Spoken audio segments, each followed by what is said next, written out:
Safe minds, safe spaces, combating drug abuse, terrorism and bullying for a healthier community. Yan ang tema ng makabuluhang seminar na nilahawkan ng Pampanga PNP para sa mga mag-aaral ng University of the Assumption sa Barangay Del Pilar, City of San Fernando, Pampanga. Pinangunahan ni Police Staff Sergeant Ryan M. Cortez ng Pampanga 1st Provincial Mobile Force Company ang talakayan tungkol sa ilegal na droga at terorismo.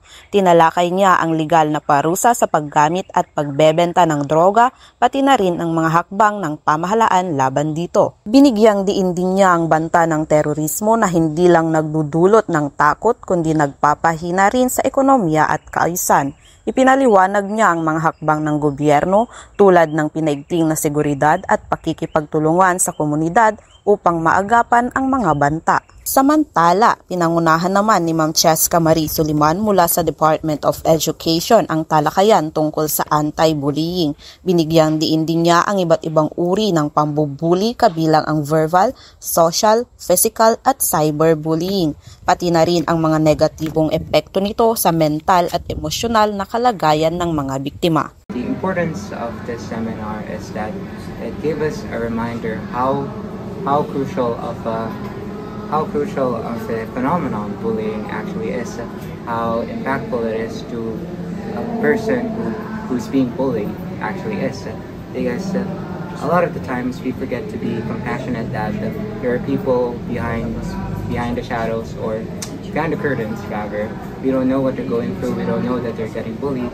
So I think it's important it was really important for this seminar to remind us that there are people who undergo bullying and we should be more mindful about the experiences that they're undergoing. Kaugnay nito na mahagi naman ang mga tauhan ng Regional Police Community Affairs and Development Unit 3 sa ilalim ng supervisyon ni Police Lieutenant Joey D. San Esteban ng mga information, education, communication materials ukol sa illegal drugs awareness, terorismo, La Nina Safety Advisories at isumbong bilang bahagi ng patuloy na kampanya upang mapalakas ang kamalayan ng publiko sa mga isyong nakakaapekto sa seguridad at kaligtasan ng komunidad.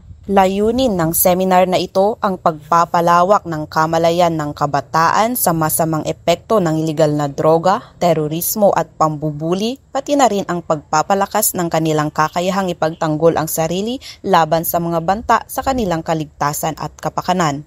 Patuloy naman ang PNP sa panghihikayat sa mga mag-aaral na maging aktibong bahagi ng pagpapanatili ng kapayapaan at kaayusan sa kanilang paaralan at komunidad.